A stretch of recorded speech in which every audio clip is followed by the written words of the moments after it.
Transition partners take mental health very seriously. We are now supporting Claro Mental Health Charity, who are local and based in Harrogate.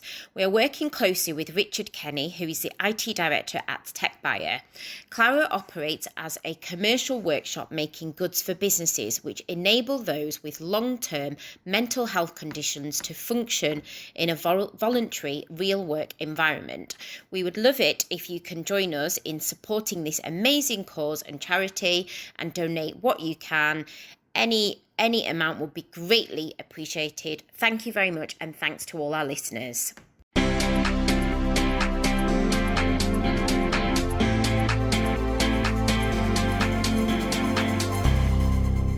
Hi, this is the Let's Talk Leadership podcast. My name's Ellie Greening. And my name's Sandra Patel-Stewart. On this podcast, we will be interviewing some of the UK's greatest tech leaders. We'll be discussing war stories, battle scars, and their learnings from their journeys. Hopefully, you will pick up some great tips, learn from others' experiences, and have a good laugh along the way.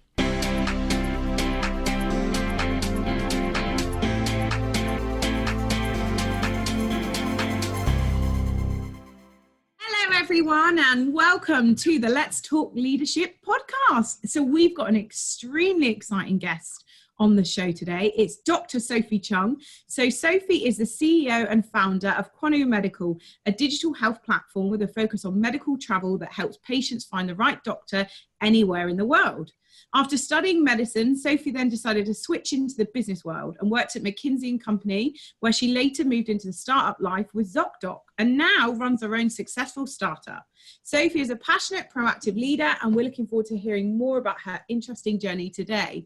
So it's so great to have you on the show this morning, Sophie. How are you? Hi, good morning. I'm good. Thanks for having me. I'm really excited. Lovely. It's so great to have you here. Got great energy this morning. And she looks so and you're looking, I know, I was just about to say, you're looking absolutely fantastic. And yeah, I know. It's making me think maybe I should have got out of bed earlier today. No, I just said it's the camera and I'm facing the sun. Yeah, Fantastic. Lovely to meet you as well. Yeah, it's fantastic to have you on the show. So to start with, it'd be really interesting just to kind of, I guess, set the tone and give a bit of context to the viewers and the listeners. It'd be fantastic to find out a little bit more about you, your journey into tech, how your career started. So if we can go right to the beginning, and how you got to where you are today. Yeah, absolutely. I'd like to always describe my career as a very unconventional career. And if you would have asked me if I was 16 or 18, if my career would end up looking like this, I would tell you you're out of your mind. So if you would have drawn a career that said, oh, you're going to graduate high school and then you're going to study medicine and sinology and philosophy, and then you're going to work in business, and then you're going to go into startup, and then you're going to start your own company, I would say this is too much. But basically, in a nutshell, this is what my career has been so far. So I started off in a very academic world. I became a medical doctor and I was a stem cell researcher.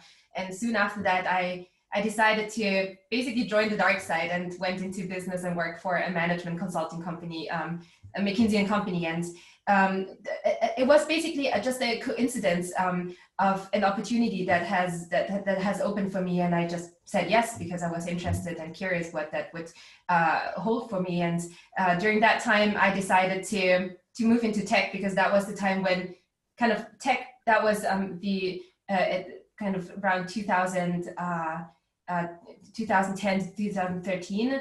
This is when tech became big. This is when first companies arose, especially in digital health, what my topic was. And that really got me hooked. And that's why I decided to then go work for a startup in New York to just experience what's going out there.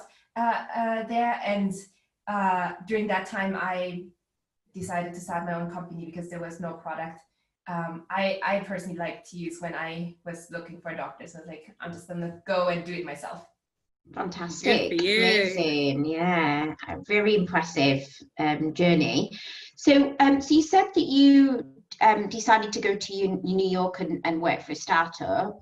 How did that come about? Why New York? And tell us a little bit more about how that came about and what was involved in the challenges, I guess, of moving to New York and going to work for a startup.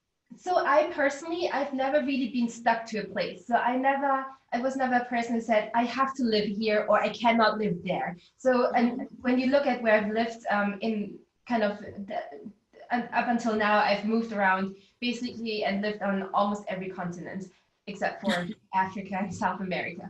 But so for me, it drives me where it gets me to the place where I think, the things excite me most. And at that point, I was in Germany, I was in Berlin, I was looking into tech, I was looking into digital health. And there was not much going on in Germany or in Berlin. And I had to look to London, to Silicon Valley and to New York. And it happened that I found ZocDoc, which was, to me, the most amazing product in digital health at that time.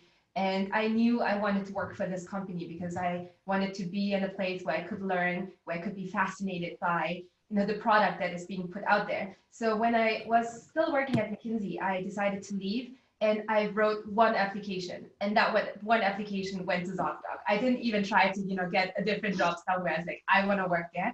And thankfully it worked out. And therefore it wasn't really New York that I chose. It was ZocDoc that I chose, and that happened to be in New York. Fantastic. So how long were you in New York for? For almost 3 years. Wow. Yeah. Brilliant. And so, and then from there, you went on to start your own company. Yes, that's right. So I worked in New York for almost 3 years, and during that time, this is when kind of the idea for Qunomedical manifested itself. I always wanted to do something in healthcare. I always wanted to do something for patients. I didn't want to create a solution for hospitals or health insurances or anything. I wanted to create a solution that makes patients' life better. And during that time, kind of that idea of this global platform that helps people find the right doctor, no matter where they were, really solidified. And it was kind of, a point where the stars almost aligned, where I found an investor who was willing to, or was interested to invest in my idea without even having a proper product out there. But the investor really liked the idea and liked me, obviously, and said, hey, if you're gonna come back to Berlin and do this thing, we want to be the first to put money down. And so for me, it was almost like, it doesn't get better than this. And if I had to choose, I wouldn't have probably, take the plunge at that time. To me, I think I felt like I needed to collect a little bit more experience working in New York at ZocDoc. But I was like, I think sometimes you just have to take the plunge. So I decided to quit my job, moved back to Berlin, and that was end of 2016. And since then, I'm building my own company quite successfully. Fantastic. The company's been running for about 4.5 years, just under 5 years. So let's, I think it'd be really interesting then to focus a little bit more on that. I mean, obviously it's a huge thing, setting up your own company by yourself, and obviously you had an investor, but ultimately it was your idea, it was all you. I think it would be really interesting for others to hear the journey in a little bit more detail of, how did you go about it? What pain points did you have? What challenges? Any kind of, I guess as well, any lessons that you learned along that way, for others to learn from. Yeah, plenty of lessons. Anyway, it's not all plain sailing, is it? Yeah. No, but really, I think what for me, my vision and the product I wanted to build was fairly clear from day one. I knew I wanted to build a platform that was digital, that was accessible on the internet. I knew I wanted to build a product that works for everyone in this world, and not just for Americans or for British people or for Germans. I wanted to create a platform that works for everyone in this world. I wanted to create a platform that patients could access themselves and don't have to go through their insurance company or their employer or something like this. So I had a couple of really, strong principles that were stuck in my head. And I think that really helped to get going, because I didn't have to do much of the fact finding anymore. One of the biggest struggle at the beginning was, though, that a lot of people I was speaking to didn't believe in the same principles. So, for example, I had discussions with investors who said, you have to make this B2B, B2C doesn't work. And again, I'm only going to invest if this is going to be a B2B product. Oh, wow. And, you know, at that time, there wasn't a right or wrong, and there were good arguments for one or the other, or the other direction. It was just basically my understanding and my core belief that I wanted to go direct to consumer, basically directly to the patient. So the struggle wasn't in terms of really, for me, in terms of formulating what I wanted to build. The struggle was more being challenged and then challenging myself on whether those were the right principles and the right kind of frames I would set for myself. So and you know, fundraising the first time was definitely a challenge, where you go out, you have a minimal viable product really,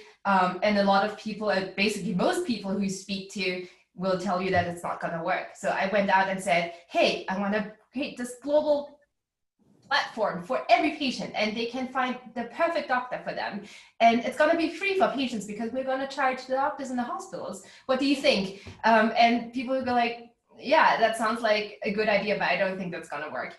And basically, I think 98% of people I spoke to would give me that answer in one or the other way. And I think, you know, what really helped me through that phase was somebody said to me once that if your idea was a good idea, an obviously good idea, somebody would have done it before, right? So coming up with an idea that is unusual will create the reaction of skepticism and something that people might not be able to envision by themselves. So don't, you know, hold back or let this be a setback for yourself. So I think that was a big lesson for me to go out there, talk about my ideas, share that. I think a lot of entrepreneurs I see now who are starting off are very afraid of sharing the ideas because they're afraid of being copied and things like these. And you know, I always say an idea itself is worth nothing. If you have an idea and you don't do anything with that, it's worth nothing. You really have to execute on that. So don't be afraid of somebody stealing your idea. There's so much more to that is necessary to make this successful. The other challenge was, of course, starting off and finding my team. And I was in the lucky position where I had funding. So I had some financial resources to start off with the team, but of course you have to be careful about this. So for me, it was really about, where do I start and what type of people do I need? Because once you have a company, you kind of know the profiles, right? But at the beginning, it's like, what am I looking for? So, and that was another learning for me, where I started with the core values of my company, because I kind of knew the expertise, but really you only get to know once you start doing the things. But for me, it was really important to also understand what kind of people I wanted to surround myself with in month zero of my company. So I wrote down my company core values, which are still valid. That's up until today. They involve things like patients first, which is obvious, but sometimes it's not. But also things like, you know, no assholes and no bullshit. I think like, you know, now it was my company, so I could actually make up the rules. So those were the rules I came up with. I think, you know, thinking back, those were the basically two things that generated the most learnings for me. Is basically, you know, how do you keep believing in your idea and start executing despite everyone telling you it's not going to work? And number two is, how do you find the people who will stick with you through these times? That cannot have been easy. That must have been so tough, and you must have really thick skin from the back of that. Yeah, no, definitely. And a lot of sleepless nights, I should imagine. I absolutely love that. You talk so passionately about what your idea and what you've done and the journey. You know, and it sounds like what obviously, you know, you had that challenge with the investors because they were seeing it more from a commercial point of view, whereas for you it was from the inside. You know, it's what you really valued and believed in, your values and your beliefs, which is great. And it sounds like that's what you've injected into your business, which is amazing. So yeah, well done. That's absolutely amazing. What size are you at now then? So obviously you've gone on that journey. You set up that instrumental team right at the start. How many people do you have currently? So right now we are at 70 people. Wow. in Berlin. We were projected to grow a little bit faster, but this year Corona happened, so we stalled. But we also didn't really shrink in the number of people. So we're at 70 right now. I think, thinking back, I started off with 3 people and then 5 people around me, and getting to 70 is a very big leap, and we're a completely different company now compared to what we were 2 years ago, and especially compared to what we were at the beginning. Fantastic. Amazing. So I'd love to hear then, obviously you've grown fast, you're at 70 people, you're in a great position for a startup. Was there a reason that you moved to Berlin for it, or you lived in Germany before, or was it just what brought you to Berlin for growing the company? Yeah, there were a couple of reasons that made me move back to Berlin. I think it was just, the combination of everything. I grew up in Austria, which is close to Germany, and I think the European culture is just closer to kind of my understanding and my liking, and so I was always drawn to come back to Europe at one point. I wouldn't have had a problem in starting a company in the US, but that was just something that was kind of a natural inclination for me. Number 2, the investor who invested in us is Project A, who is a Berlin-based investor. So it was kind of also a little bit of a natural thing to be close to that investor. But also in the end, it was a business decision. Starting a company in the US, where I was at that time, was just so expensive. Being in New York alone would have cut my runway by probably 50%, given the amount of money I had at hand. Number 2, the war for talent, I thought, was super, super aggressive where I was in New York, and the talent wasn't necessarily, better compared to what I could hire in Berlin. And Berlin, compared to many other European cities, again, is the perfect place to start a company. It's relatively cheap to do so. It's very international. A lot of talent come to Berlin because they just like the city and like the vibe here. So really, when I get asked this question, I usually ask back and say, why not Berlin? So for me, there was not a reason to not consider this, and everything just made sense, and therefore I decided to come back. And there's such a great startup community as well, isn't there, in Berlin? So you know you're not alone, and there's a lot more support. Whereas I can imagine in New York, if you'd have done it over there, it would probably felt a bit more isolated. Yeah. But there is such a buzz around the city, isn't there? Oh, definitely. The startup community is definitely more intimate, just due to the smaller size. And people just know each other. And as you said, for some reason, people are just much more supportive and much more open. And also, now that I've been in the game for a few years, I try to give back and do my part. So it's a brilliant community. Yeah, that's so great to hear. Sounds like you definitely made the right decision. Yeah, definitely. So just a quick question on that note as well. You said you now that you're a bit more established, you like to give back and do your part. Be interesting to find out a bit more about that as well, actually. Yeah, so once you kind of you survive the first few years, I feel like a lot of kind of younger founders, in terms of just starting off in their tenure, approach you and ask you for your opinions or for some guidance, and wherever I can, I will take my time to do so. So I get a lot of emails and requests through my social media channels, and I won't be able to do it with everyone, and sometimes it's also not my field of expertise. I want to be helpful, but wherever I can, I do, especially when it comes to female founders. That's where my heart is, and I love to encourage many more women to start their own company. So here I try to encourage as much as I can. I try to be in different mentoring programs. I feel if they are meaningful, and also I started to invest my own money in early stage startups, I'm not a super rich investor, but this is kind of my way to also be engaged, because, you know, one part of people, when they look at the startup community and especially at the gender gap or bias or however you want to call it, it's very clear that we need more female founders, right? But nobody looks at the investment side of things, because I think that's one of the main reasons, or a big reason for this gender gap to be existing, because it's not just on the founder side, it's also on the investor side, where women just invest less. And it's not because they have less money. I think there are many other reasons for this, but you know, it's just following the principles of being the change rather than just talking about the change.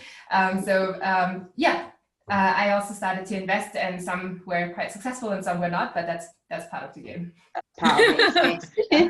Is that just health tech, or have you expanded past that with your investment? It's mostly health tech, just because that's what I feel most comfortable with. But I'm also not, you know, a professional investor. I don't have a professional deal flow, so it's very opportunistic when I see something, when a friend of a friend or whatever. So I've also invested in other verticals such as gaming and things like these. But my natural place is health tech. Great. So seeing as this is a leadership podcast, we must ask. I think obviously not everyone's born into sort of like managing teams. It can be difficult, and becoming a leader, growing your own company. There's so many challenges along the way. I'd love to hear more about your leadership style, the challenges that you face with that, and any key tips that you've got for people in your position.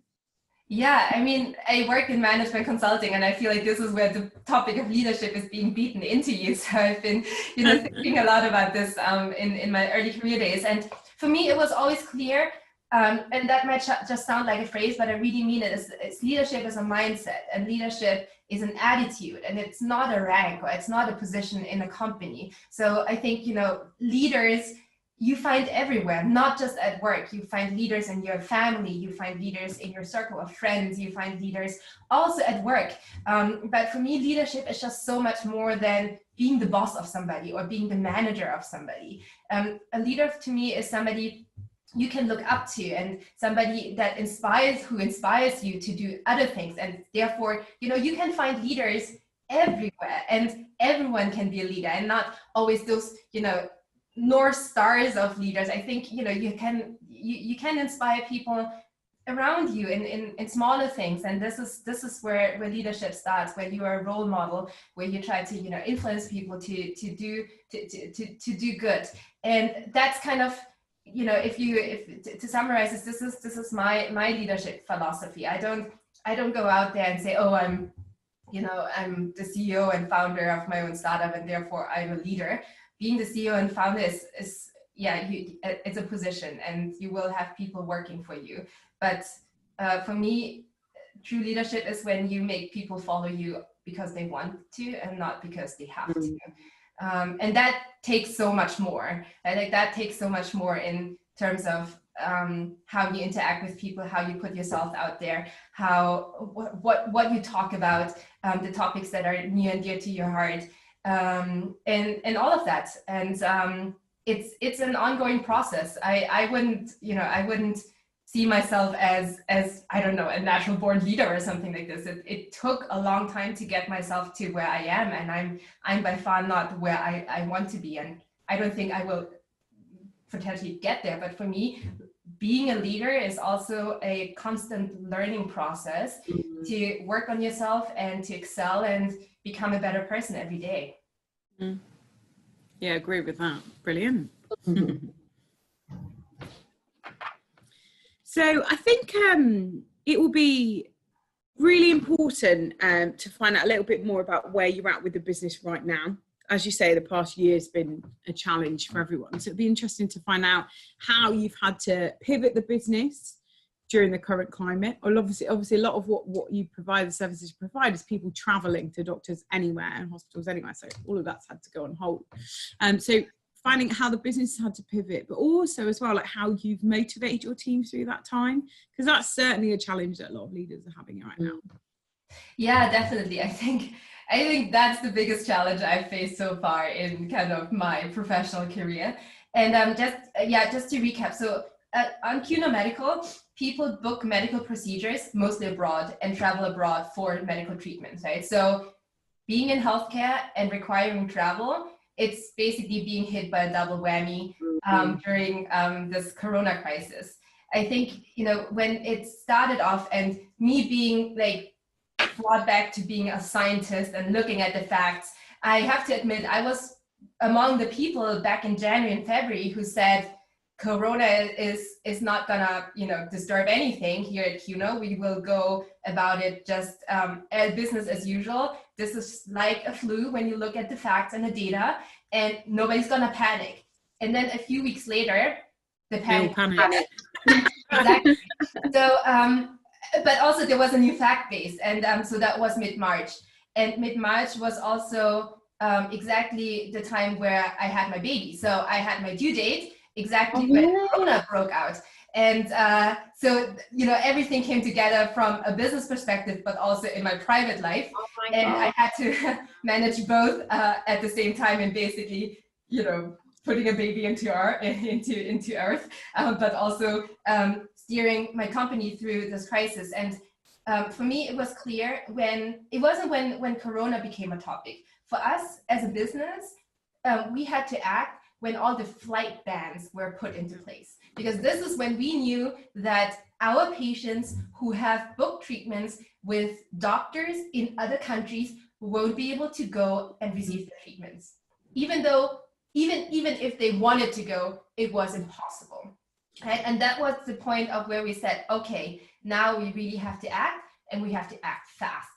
So what we did, and that was kind of a development day by day. Really, every day we got in front of the company and gave more information and kept everyone in the loop on what the plan is, because at that point there was a huge amount of insecurity going on also in the company, because people were like, are we going to survive? Are we going to die? Do we have enough money on our banks? What are we going to do? Are all our patients going to cancel? Like all these questions, like, do we have a plan? And I think, this is when everyone looked up to the leadership team and said, what are we going to do? And for me, therefore, it was clear that, I had my baby on a Monday, and on Tuesday I was still in the hospital. On Wednesday, I was back in front of the company, and not because I wanted to and because I was feeling confident. You didn't have a choice. But I had no choice, because being on top of your company means you are there, last woman standing, in good times but also in bad times.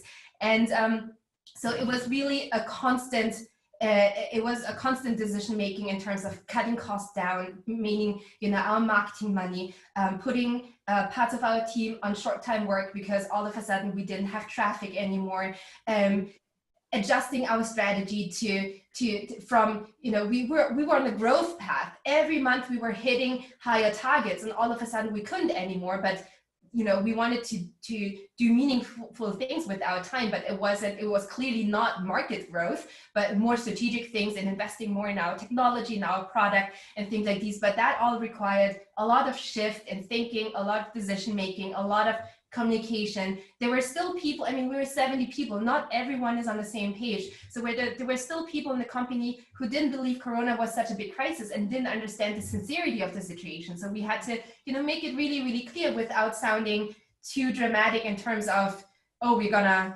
die, because we're not. And I knew from the very beginning, and I have to say, we were in a super good and lucky position where we were in a stable position from a financial perspective. We had great investor support.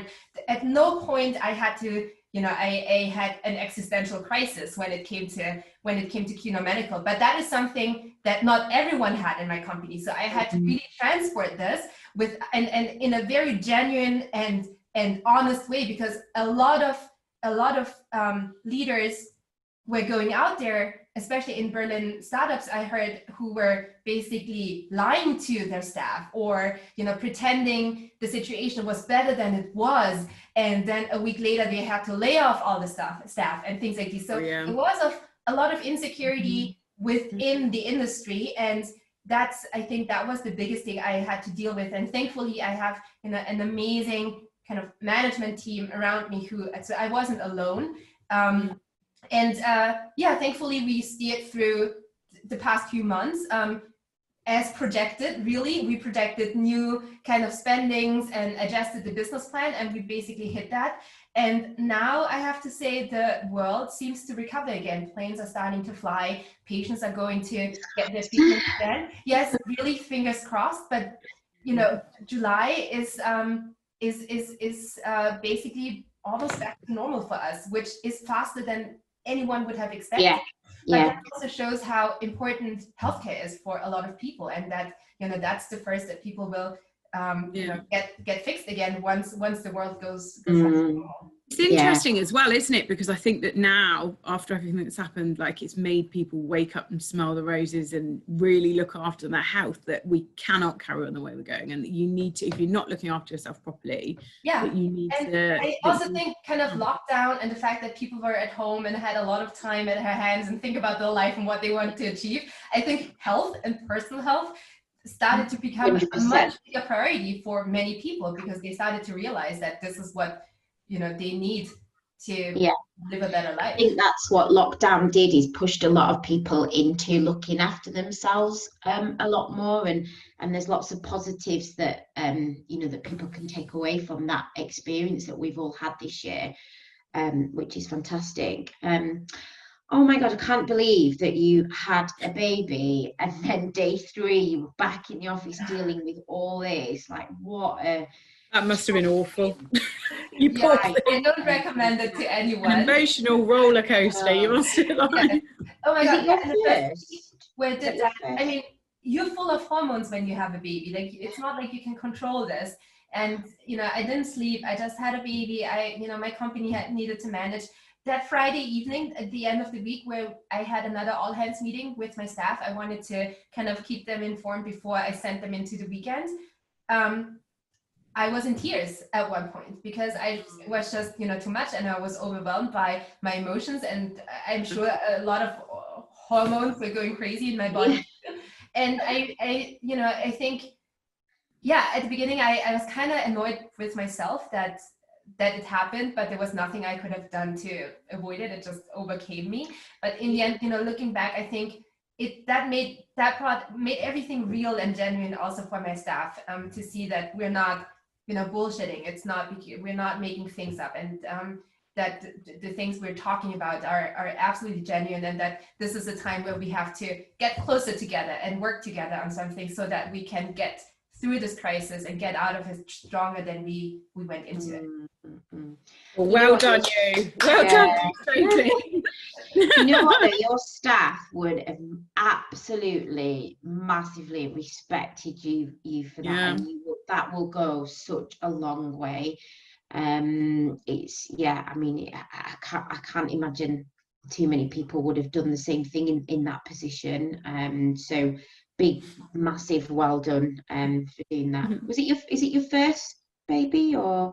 It's my first baby, yeah. Wow, and it came a week early, so it wasn't planned, but I mean, thanks God and touch wood, everything went well. And again, you know, I never was looking for sympathy and saying, look at me, and I did all of that. But I think it just, you know, talking about leadership and talking about steering through a crisis, you gotta be there. You can't, you know, check out. You gotta do what you gotta do, haven't you? And that brings me quite nicely on to my next question.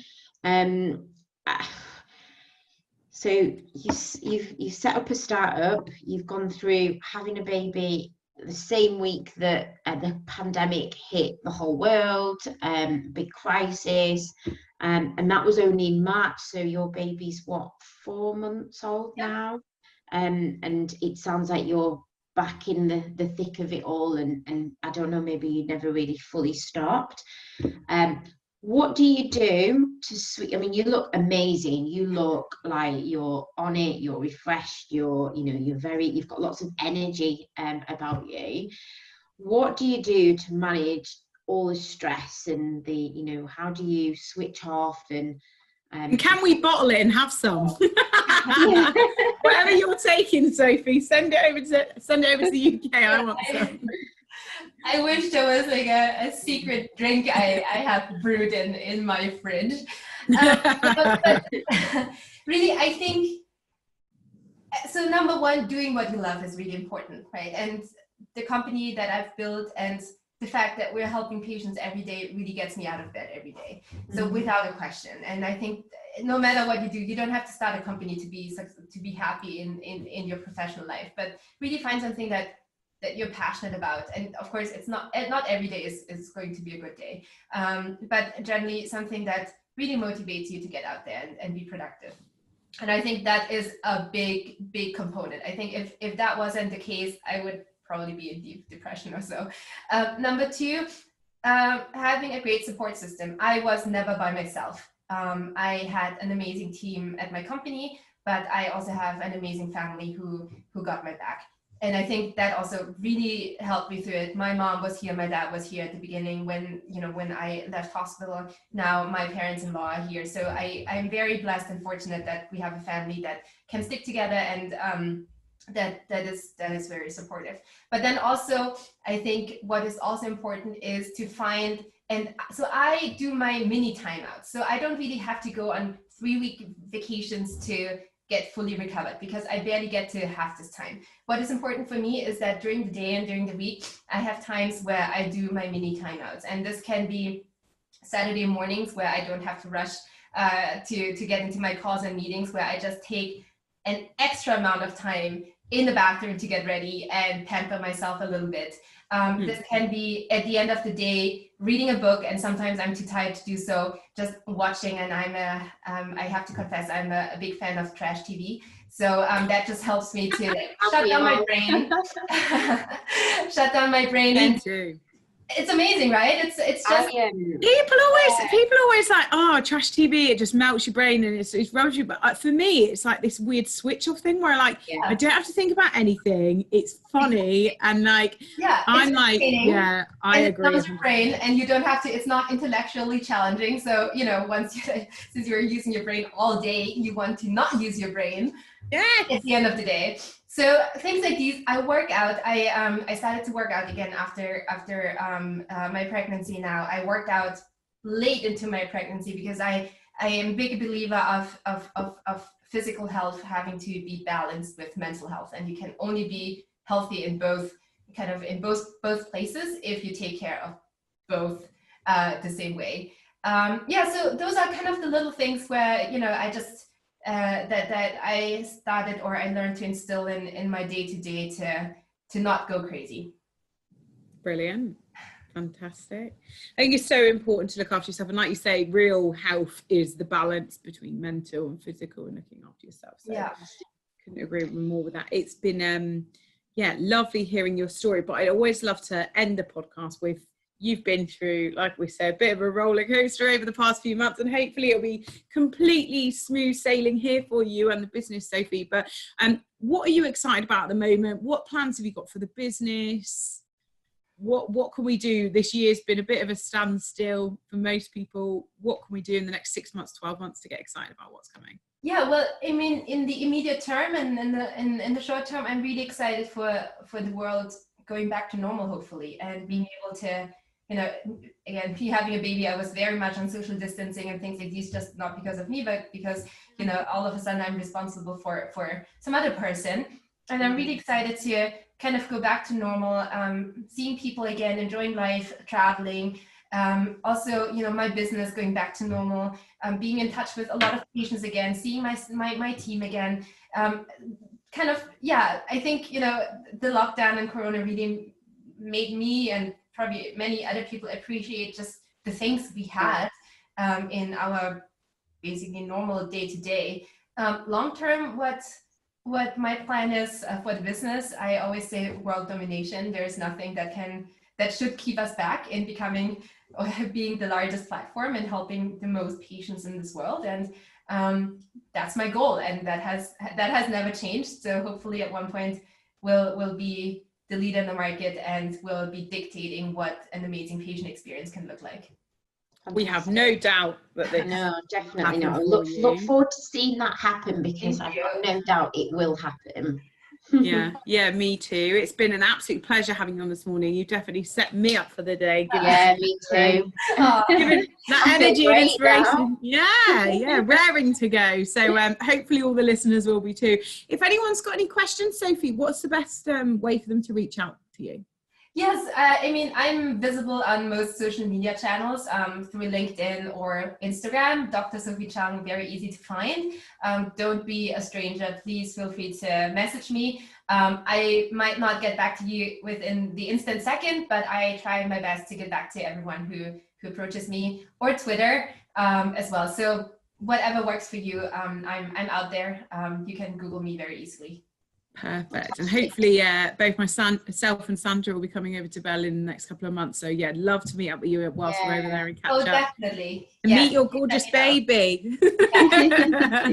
Lovely. Thanks so much, Sophie. It's been fantastic hearing your story. Thanks for having me. It was a pleasure. Thank you.